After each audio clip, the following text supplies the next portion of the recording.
What's up, friends, and welcome into Fantasy Pros. This is the Fantasy Football Podcast, and this is not just the Week 15 wide receiver ranks.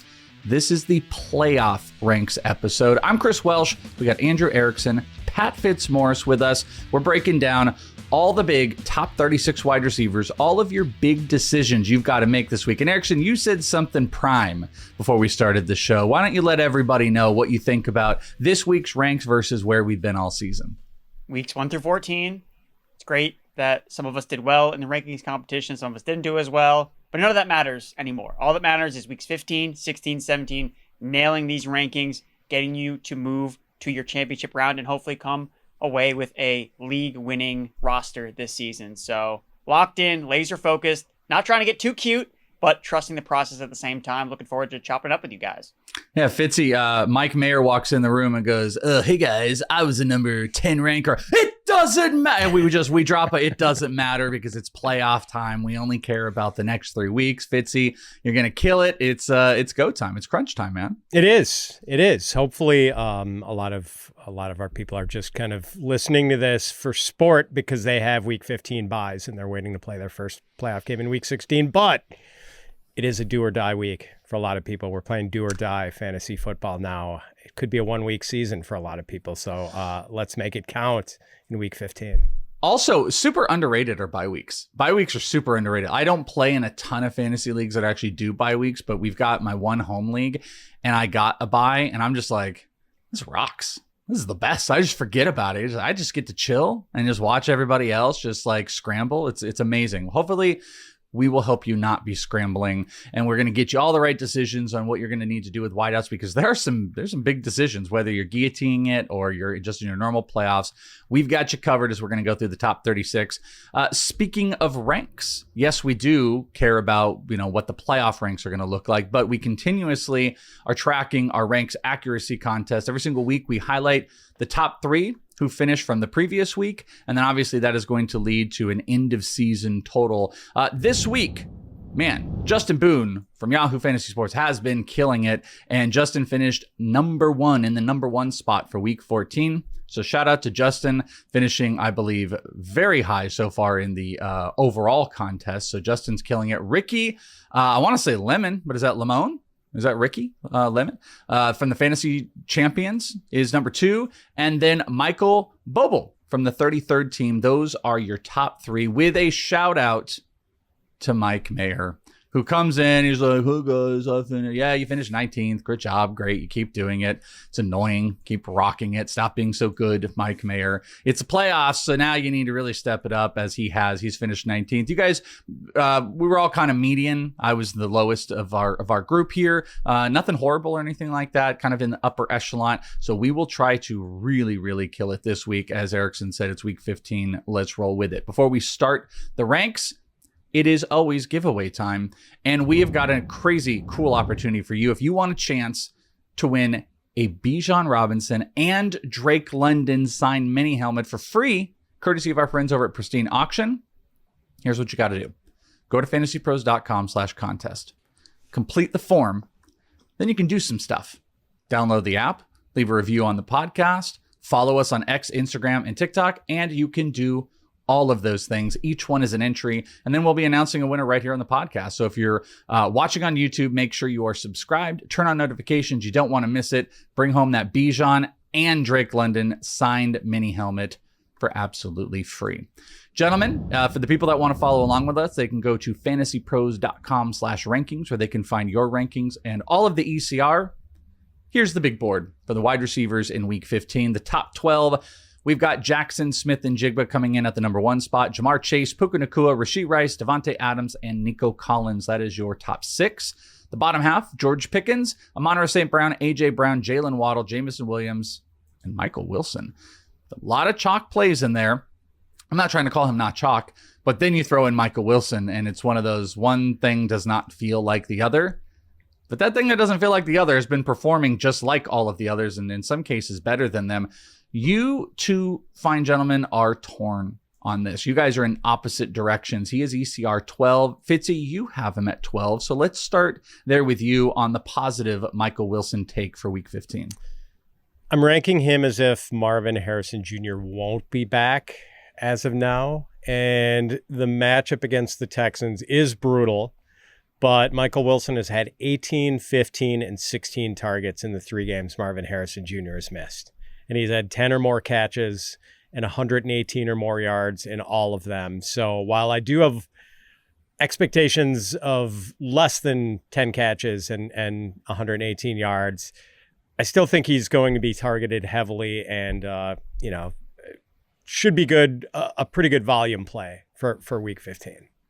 So I wonder, Erickson, does it matter if Marvin Harrison plays at all? Maybe that is what your rank is about, because you've kind of buried him comparatively. This is the end of wide receiver 1. You've got him just hugging in as a wide receiver 2. You got him at wide receiver 21. Is Stingley more of a concern than Marvin Harrison being active, or is it a combination? What's with the buried Michael Wilson rank? The matchup is definitely the number one reason, because I don't think that this is just a bad matchup. This is the worst matchup. And we've seen quarterbacks far superior to Jacoby Brissett face this Texans defense and look terrible. Josh Allen, Patrick Mahomes. And something you want to note here is the Cardinals are going to be without their starting left tackle, Paris Johnson Jr. in this game against that Texans defensive line. Look, Jacoby has been a great story this year with the amount of garbage time that he's been able to give us as fantasy managers, but I'm concerned that this is where clock strikes midnight on this type of production, where he's just dropping back 50, 55 times per game, getting all this garbage time stats, and it doesn't come to fruition here. I mean, there's a reason why this week Jacoby Brissett's not a top 12 quarterback in ECR, because he's facing the Texans, although he's always been in that top 12 range when Michael Wilson has had a lot of these big games. So that's a big concern for me. Marvin Harrison Jr. playing, if he is active in this game, we saw the one game of the last 4 where he was active and Michael Wilson was wide receiver 49 on the week here. So if anything, it makes it really easy, I think, for fantasy managers. If Marvin Harrison plays, you just don't play Michael Wilson, because then you don't have the target volume, and then you're combining that with the really poor matchup. So that's kind of how I'm viewing it here. And when you look at Michael Wilson in his worst game without Marvin Harrison Jr., he was wide receiver 13 against the Jaguars. He didn't score in that particular matchup, still had 10 catches for 118 yards as a wide receiver 13. So I could see it play where it is volume on his side, but just given how I think his efficiency is probably going to fall off substantially against the Texans, I have him more in that wide receiver 2 territory. So again, he's still someone that you're probably going to start if Marvin Harrison Jr. is out, but I'm just trying to temper expectations because of the brutal matchup. Can I ask, do you think there's a possibility that there's a better opportunity if Marvin Harrison is active? If you're so worried about the Stingley situation, could Stingley lock up Harrison, creating a better opportunity for Michael Wilson? Or do you think Stingley is going to lock up on Wilson if Harrison is active? I think that it's bad regardless, because Lassiter is a really good number 2 cornerback too. It's not just one guy that makes this Texans defense be so elite. It's all of their players. So yeah, I just have a lot of concerns about the matchup. One thing I just wanted to throw this in before we jump out. We tend to not spend a lot of time, obviously, on the wide receiver ones because they're pretty easy discussion pieces. We were randomly having this discussion off air, and I just want to get your quick takes on like a versus here. We're talking about A.J. Brown versus Jalen Waddle, but also just do like a side throw in here of Jamison Williams when you're looking at those 3. Fitzy, how are you ranking out those 3? Because in also a world of like who is not like the other, there's definitely a drop after Amon-Ra St. Brown. It's like, okay, there's these guys that have some warts at least. Obviously, A.J. Brown has been about his quarterback and his offense. Jamison Williams with Amon-Ra. And Jalen Waddle just feels a little bit uncomfortable at Pittsburgh. Like, is there a level of comfort of one of those 3 more than the other? No. I've got A.J. Brown, wide receiver 9, Jamison Williams, wide receiver 10, Jalen Waddle, wide receiver 11. Not much separation. So there's no standouts. Erickson, is there any standout between those 3 for you either? I have them in the same order as Fitz, although I have Brown at 9, Williams at 11, and Waddle at 13. So I'm feeling a little bit more confident of the ranking that Fitz also has listed out.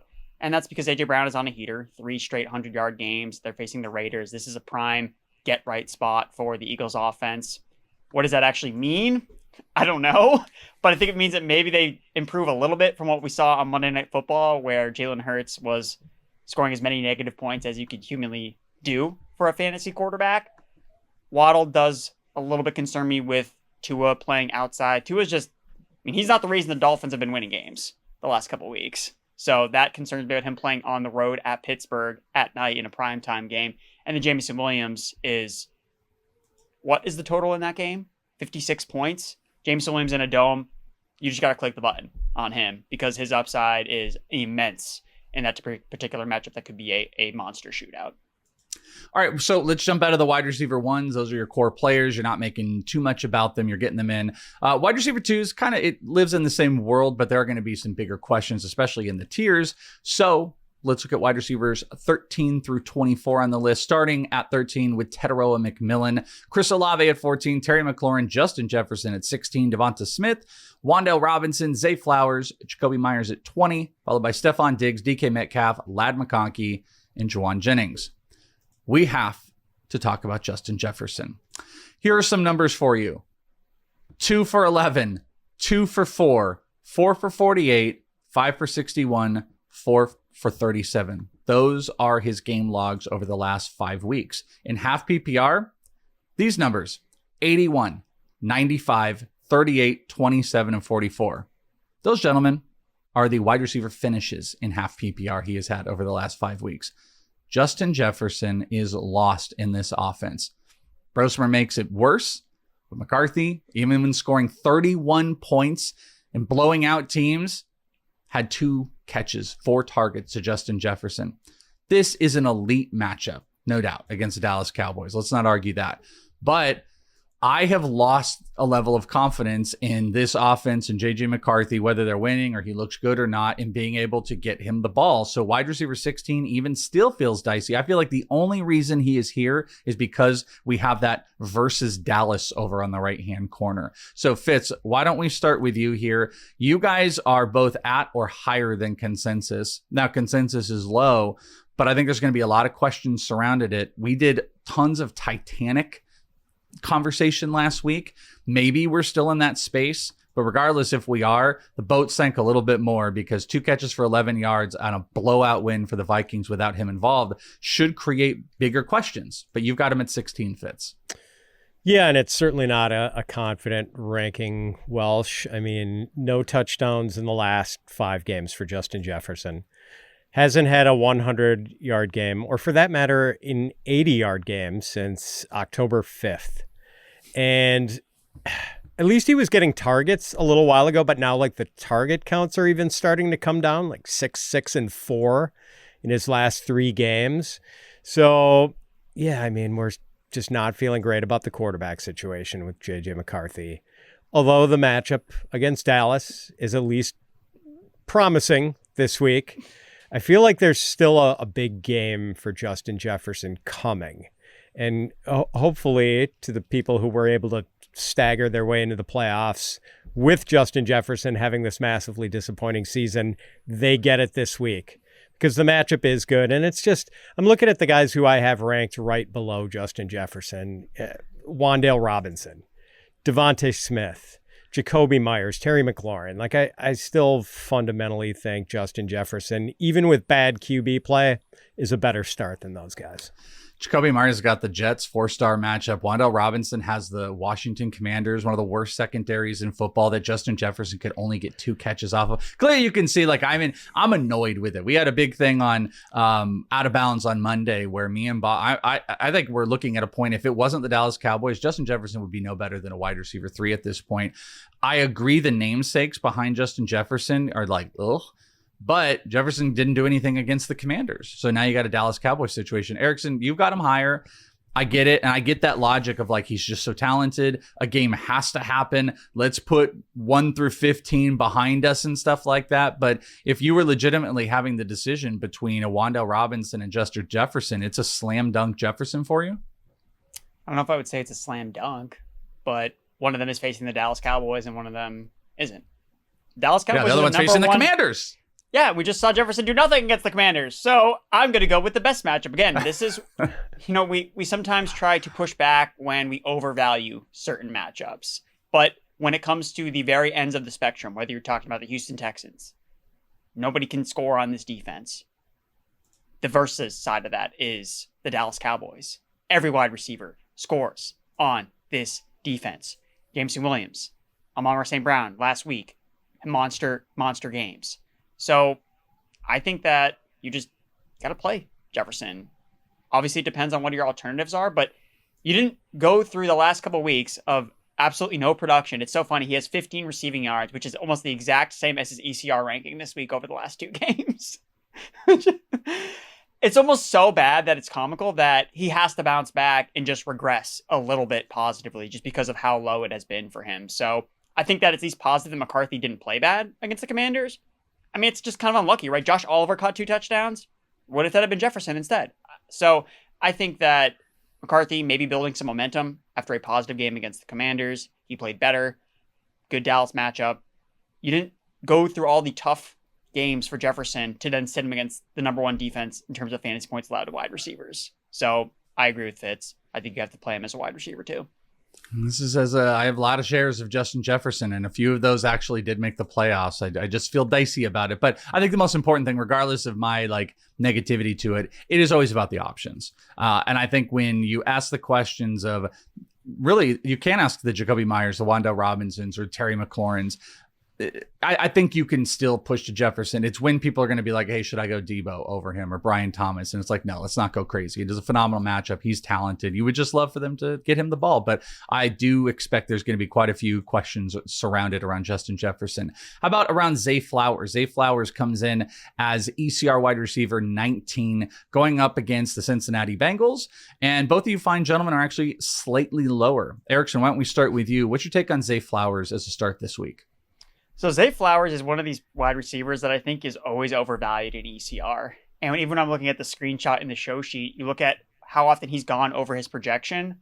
4 times he has gone over of his last 16 games. He's gone over his projection. So looks good on paper, doesn't always translate to on the field production coming off a big game. But we've already seen this matchup against the Bengals a couple weeks ago. Bengals don't give up a lot of production to number 1 wide receivers. So Zay Flowers did have that long touchdown taken off due to a penalty, but I think that he's more of a middling wide receiver too in this offense. We know how you attack the Cincinnati Bengals, Derrick Henry and the tight ends. Not exactly the recipe for Zay Flowers smash. Again, a player that sees too much volume in his offense, offers a decent floor because he's a really good player, can create yards after the catch, but is this going to be a Zay Flowers back-to-back smash week? I don't think so, which is why I have him more in the lower end of the wide receiver 2 range, a little bit lower than ECR.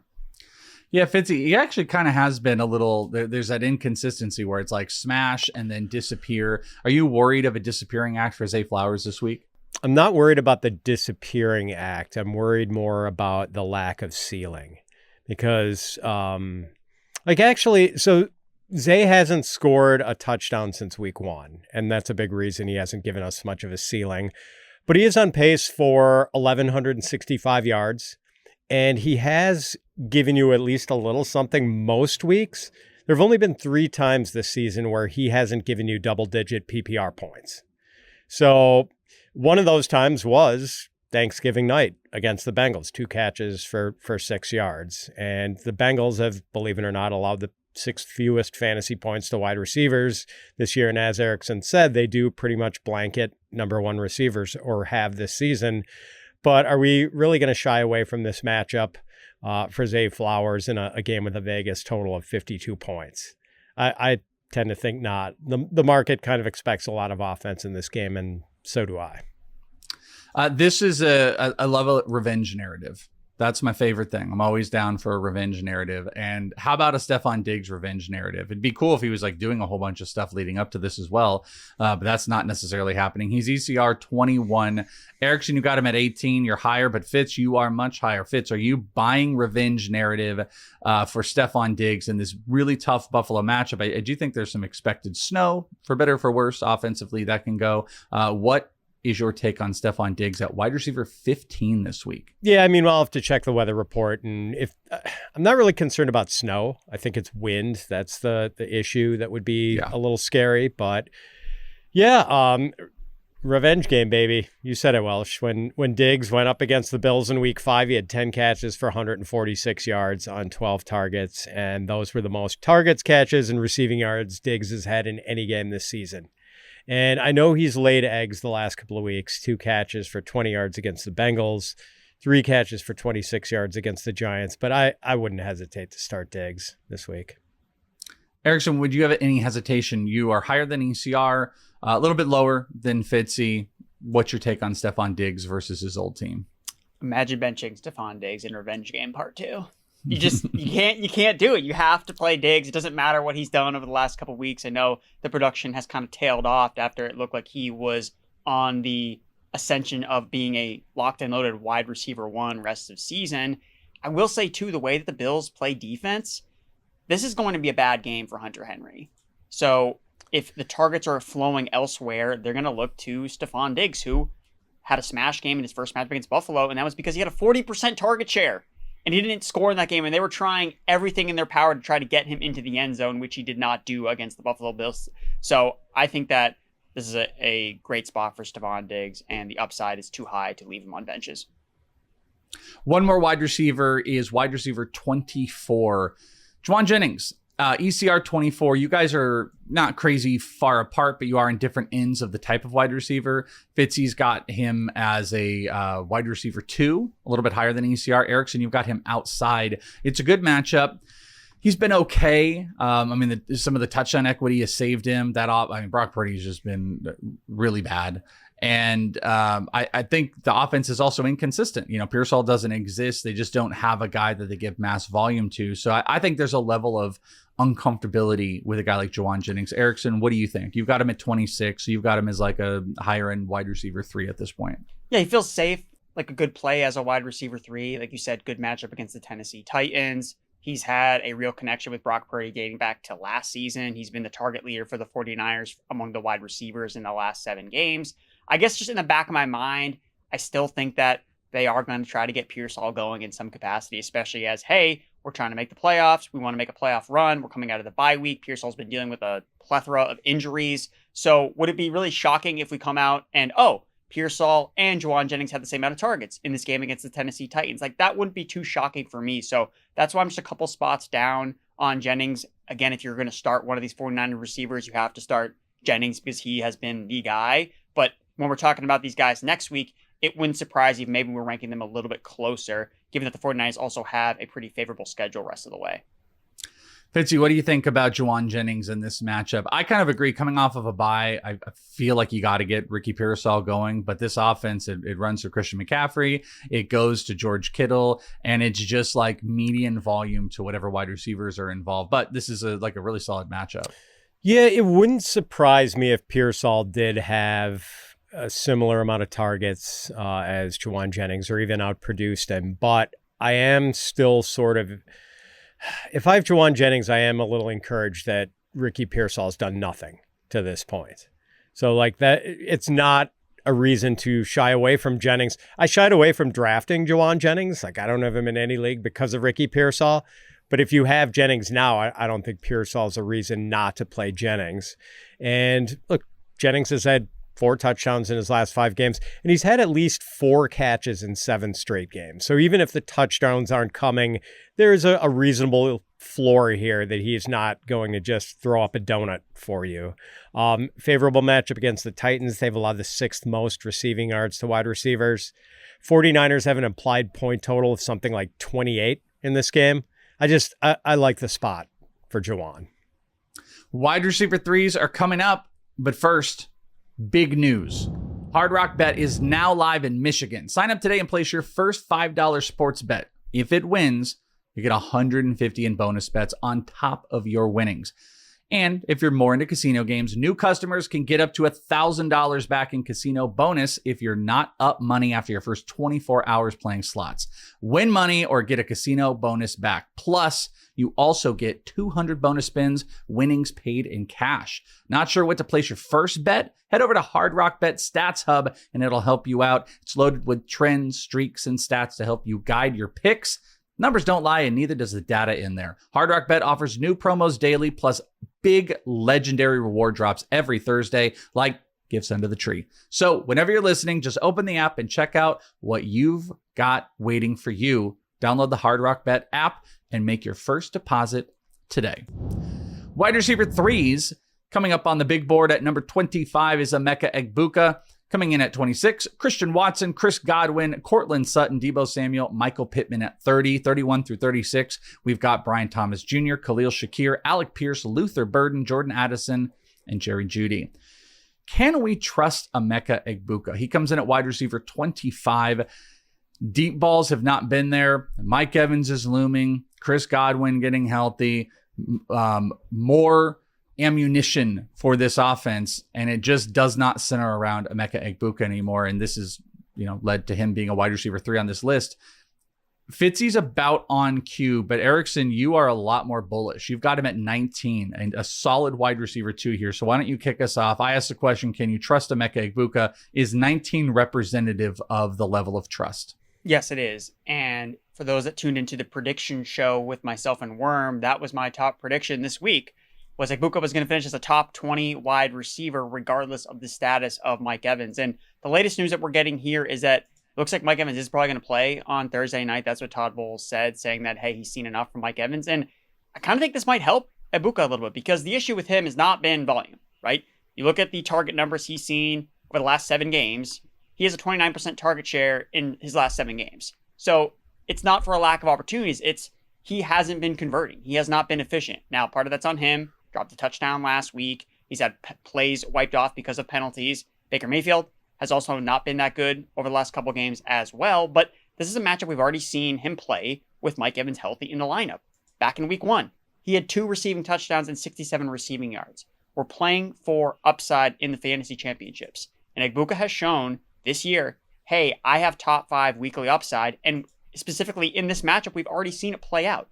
So with Mike Evans back in the lineup, I would expect, like we saw in week 1, he's going to grab shadow coverage from A.J. Terrell. And that means you're going to see Egbuka get more of these favorable matchups against some of these weaker corners on the Atlanta Falcons.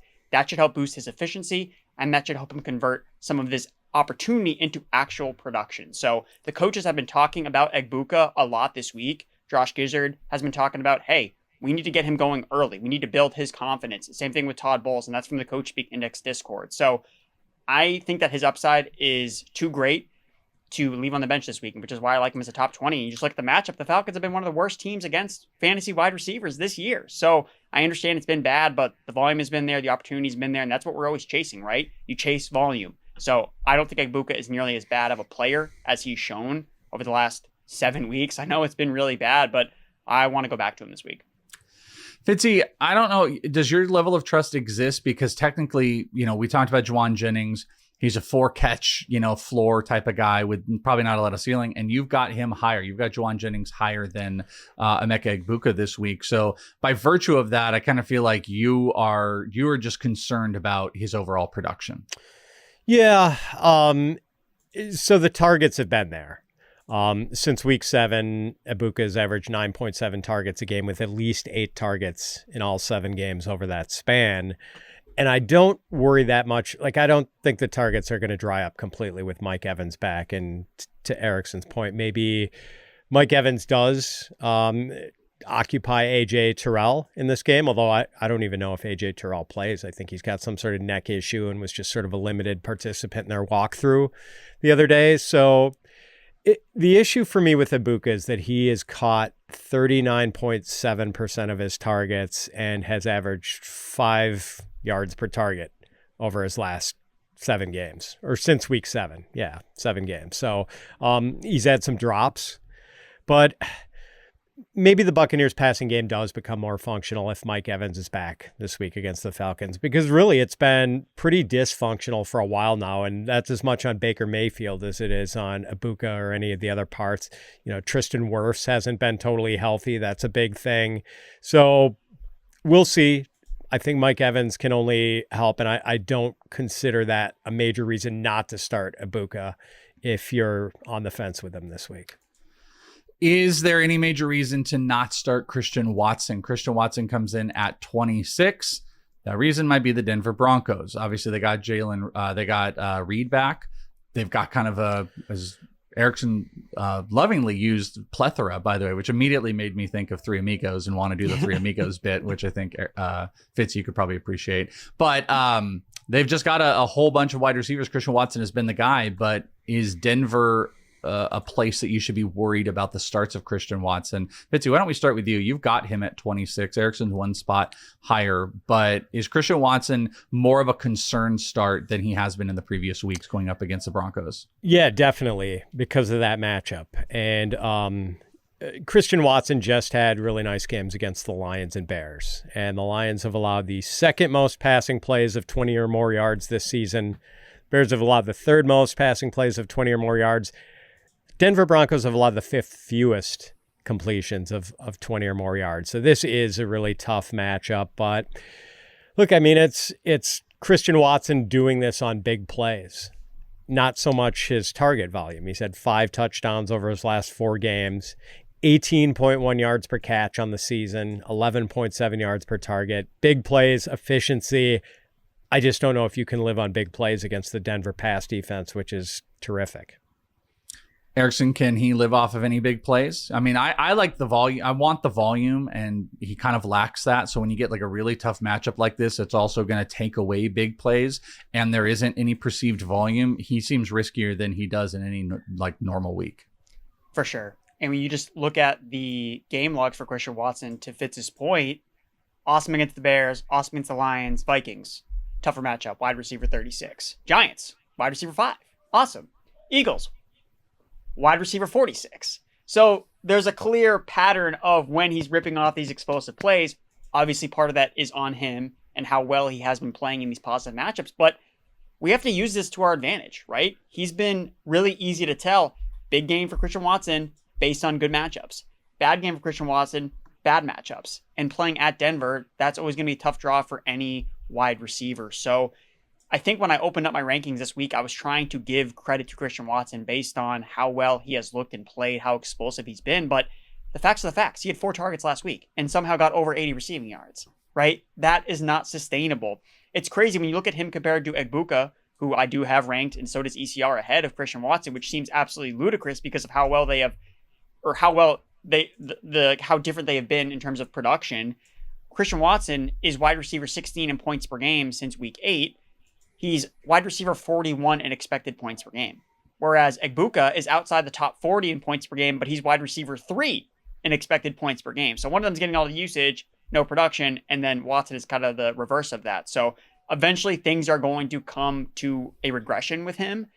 And I think that this is probably the spot where things maybe come back down to earth a little bit for Christian Watson. So I still think he has upside because of the play that he can offer, but I think it's more like maybe he rips off one big play, and if he doesn't find the end zone, he's probably going to end up closer to a wide receiver 3 than a top 15 guy that he's been the last 2 weeks. We do a couple shows over on Twitch as well. If people don't check them out, twitch.tv/fantasypros. And I've been on both the Monday and the Tuesday show. And one of the most common things that has popped up after the words Phillip and Rivers has been Alec and Pierce.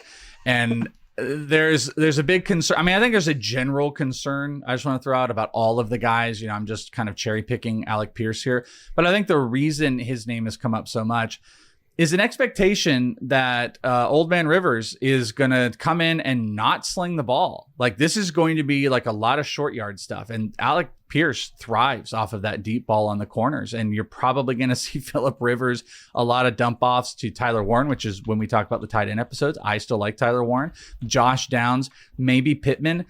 But it seems like Alec Pierce is the biggest concern of any of these players. And then on top of it, Seattle Seahawks. This week. So Alec Pierce comes in as wide receiver 33. You both have him lower.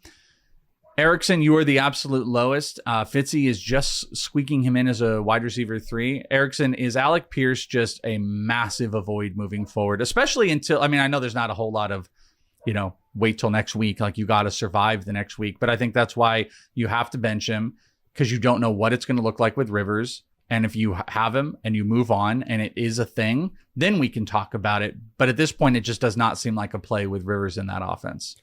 Doesn't seem worth the risk.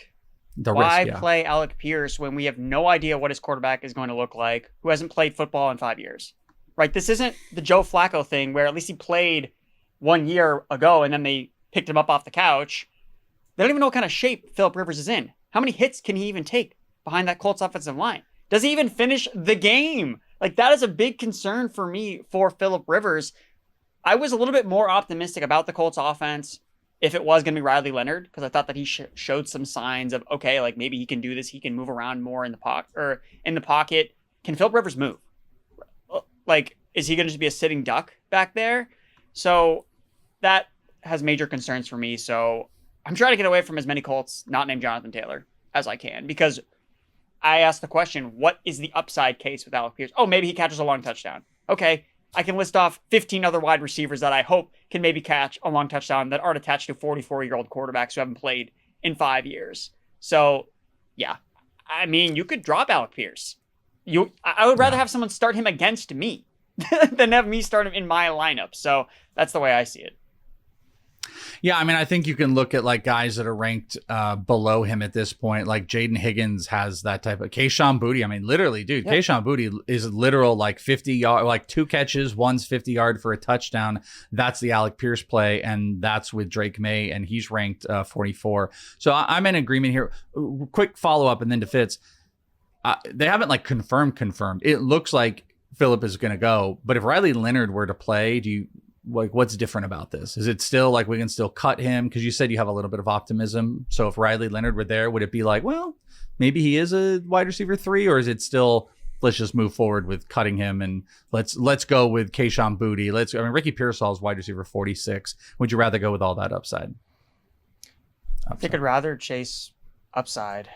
I don't see that attached with a Colts offense that we saw them all last year with subpar quarterback play, and it was a utter disaster. Daniel Jones fixed everything, and now he's out of the picture. So why are we not just going to go back to the Colts offense of 2020-24 when none of these guys were usable in any capacity? So I feel like 1 week at Seattle, it's going to be a slap in the face of reality where, wow, we can't use any of these guys rest of season, and I'm trying to get ahead of it by not bombing in my first round of the fantasy playoffs by relying on Colts pass catchers. When the other thing is too, it's not like one guy is the alpha. They like to spread the football around to 4 different players at times, and that's what makes it so tough. So even if one of the guys is productive, one guy maybe scores a touchdown, are you so confident that it's going to be Pittman or Pierce or Warren or Downs or Jonathan Taylor? Like, who's going to score the touchdown if they even find the end zone against Seattle, one of the best defenses in the NFL on the road? Fitz, by the way, the very first play of the game is going to be a play action Jonathan Taylor and a 50-yard bomb to Alec Pierce now, just that we're talking about all this. But Fitz, you do have him inside as a wide receiver 3 at 35. So the conversation we just had. Where do you differ, or do you kind of stand in the same space, but Alec Pierce is a little too talented to throw aside? Yeah, I dropped him to wide receiver 38 this morning, and that is still feeling too high. Like right now I have him 1 spot ahead of Jaden Higgins, and I'm looking at that and thinking, no, that's not right. I'm probably going to have him outside the top 40 by the time we hit the weekend. Okay, so and then I'm guessing it's cosign big player bust, and Phillip Rivers is not really a deep ball artist, so your chances of getting the big player are probably worse than they are with Riley Leonard. All right, there you go. Those are your wide receivers. There could be lots more questions for you, and that's why we got you covered. Check out the live streams, 3 p.m. Eastern on Thursday. If you've got more start and sit questions, it's playoff time. It's more critical than ever. If you're listening on the podcast, go to youtube.com/fantasypros, subscribe, click on notification, be there for the live streams. It's playoffs, baby. Doesn't matter where we were. Matters where we're going. We're going to help get you there. Wide receiver ranks in the books for Erickson and Pat Fitzmaurice. I'm Chris Welsh. Thank you guys so much for hanging out with us, and good luck in your playoff matchups. We'll talk to you next time right here on Fantasy Pros.